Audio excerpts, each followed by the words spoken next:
This is Dead Serious, and I'm Dead Pal, and this is my magical bottle of pills, and we're doing a challenge today, and that is trying to review this creepypasta and critique it before I pass out, or get rushed to the hospital, or die, whichever comes first. We're gonna be taking a look at The Tiny Things by Sakura. Sakura is a regular commenter on this channel. I like Sakura, so, there's my bias out of the way, but again, what it is that I do is critique these stories to try and improve them and understand the very nature of creepypasta.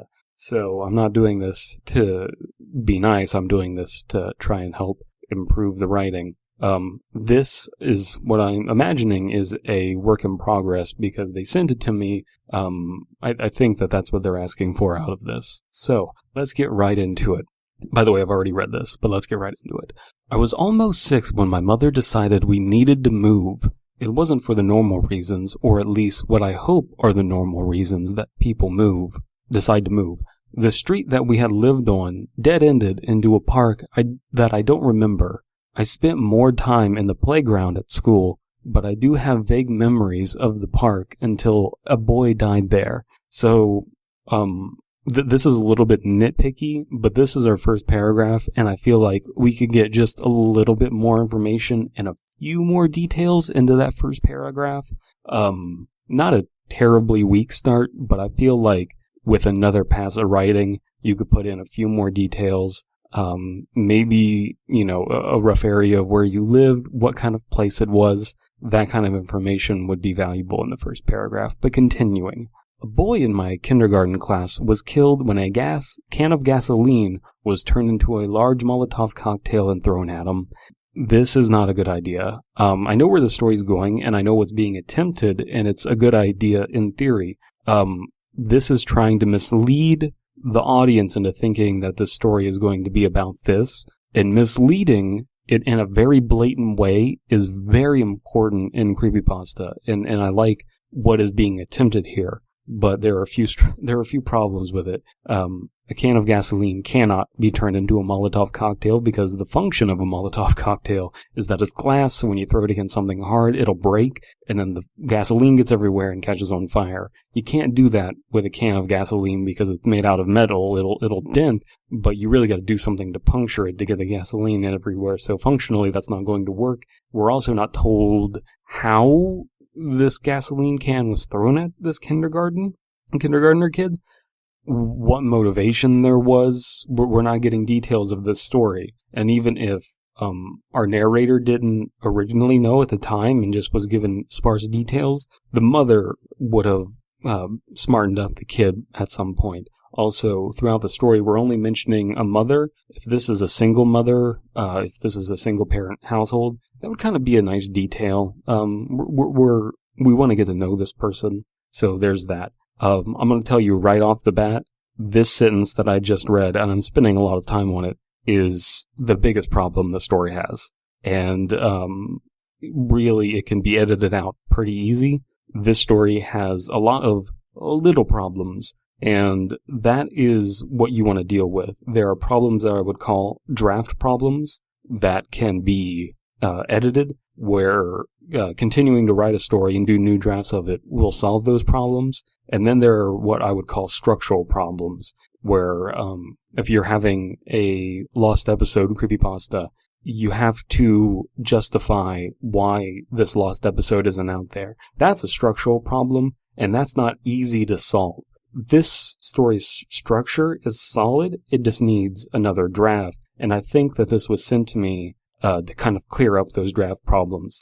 I think that you need to think of something new to mislead the audience from what the real horror is going to be. Something like this kindergartner was killed maybe on purpose or on accident, but it's a thing that causes a family to move away. This maybe isn't the best neighborhood.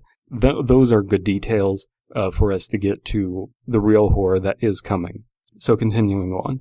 I don't remember his name. I don't even remember him. What I do remember is not being allowed to play in the front yard anymore, and not being allowed to go to the other kids' houses.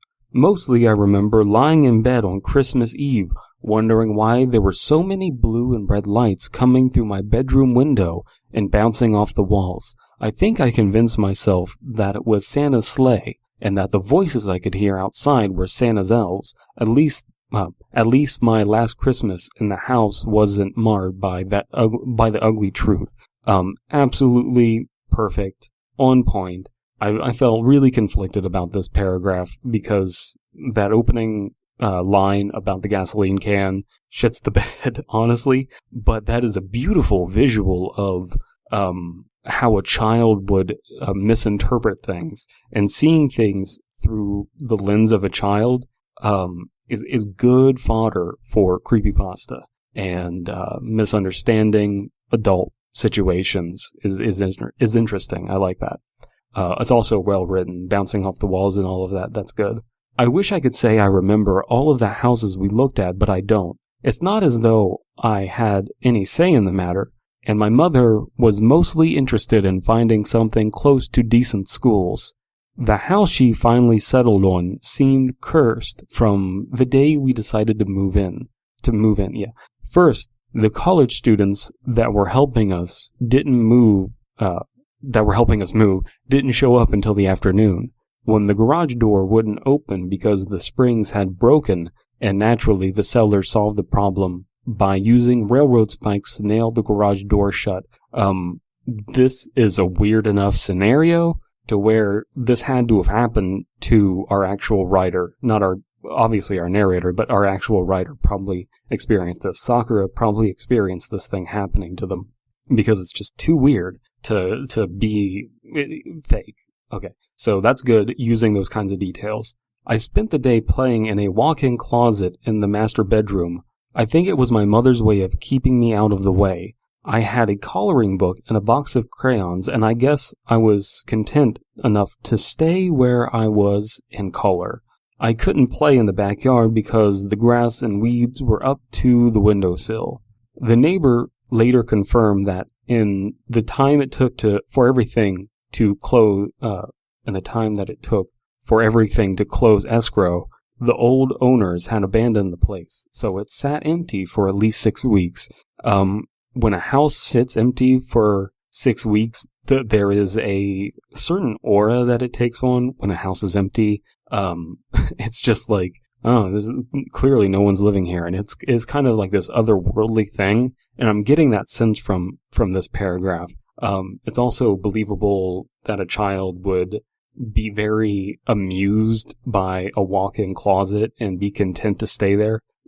This is all working. We're getting a good sense of this neighborhood, and like I said in the first paragraph, I kind of wanted more details about that other neighborhood.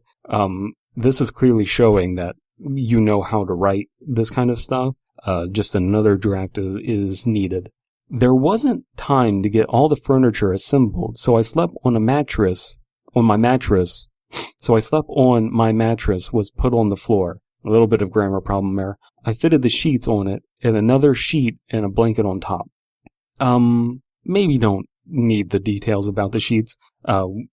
We can assume that that's what was going on. The bit about the mattress not being assembled, though, is good. When it was time for me to go to bed, I took the flashlight with me, as the light fixture had been removed from my room by the sellers, and the window was covered by an oversized, heavy roll-up blind, so that practically no light entered from outside.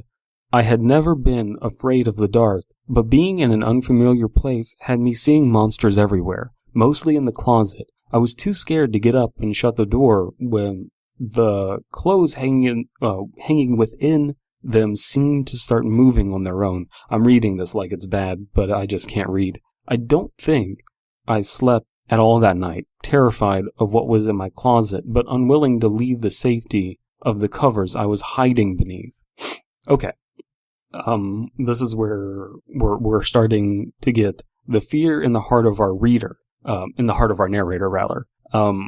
And this is a very real world thing where children don't adapt well at first, to a new household. And so even if they aren't afraid of the dark in their house, it is very real that children will be afraid of the dark in a new house. That's wonderful. Let's continue on.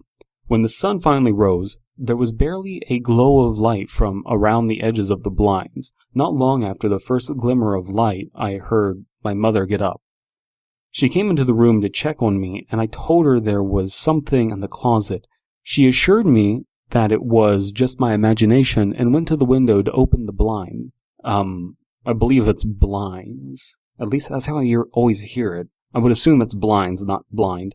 Pulling it down until the mechanism activated to roll it up. The window was encased in thick spider webs. The web was partially stuck to the blinds, I think, was torn as the blinds went up, sending black widow spiders running around. The baby spiders tiny baby spiders spilled out of the egg sacs, visible only because of the light passage to illuminate the web. More horrifying to me was the adult spiders that were already on the cover I had been hiding beneath. Some were only a few inches away when my mother threw the covers back and told me to go to the front of the house. We stayed a few days with my aunt and my uncle. We stayed with my aunt and uncle for a few days, strike that, reverse it, and returned when the spiders had been exterminated. I never worried about the larger monsters lurking in my closet again. I do, however, make sure that no matter where I'm staying, I open the blinds or the drapes before I go to bed. Pausing for pills for just a second. Get these in my mouth hole. Okay, so I like the story, and I feel like all of its problems are pretty easily solved. And I think that with the parts of the story that are working, it's clear that you can solve them. You just needed, fresh eyes to look at this story. So this is very easy to draft through. Again, doesn't really have any structural problems. I would say that maybe the ending needs a little bit of a punch-up. The last little paragraph, these two little sentences, I would think about how you want to close that out and how you can make that sound more impactful, because a lot of stories kind of in this way, and maybe you want to hit someone with an idea that they haven't thought of before. That would be something to ruminate on. Like, I always check the blinds before I go to bed. That's a bit of a generic idea, but I think that you really can, with a little bit of thought, think of something that I can't think of and that other writers can't think of, something that would be your answer and your way of ending this story. I feel like there is this trepidation that a lot of people who are creepypasta authors or would-be creepypasta authors have, which is that, oh, this isn't scary enough. This isn't monstery enough. And, there's not a skeleton popping out at the end, is the way I like to describe it. There doesn't need to be a supernatural horror. There doesn't need to be something that is, anything but creepy. And spiders are fucking creepy. This story can happen to anyone, and that is at the heart of creepypasta. And I'm sure that, Sakura, when you were writing this, you kind of had this fear of, like, are spiders enough? And in the email you sent me, you were kind of down on yourself, and it's like, no, spiders are enough. You don't need a giant monster. You don't need there to be anything more than something that would freak out a child.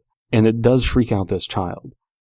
So again, by far the biggest problem in the story is just that one sentence about the gas can. The rest of it is working fine on a structural level. It just needs a punch up. That's all it needs. If you have some advice for Sakura, please leave that in the comments below. And one last thing I was forgetting that I needed to comment on. The title of the story being The Tiny Things is very good. I like that. It's a strong title. It's a strong title because it sounds like a weak title until you read it.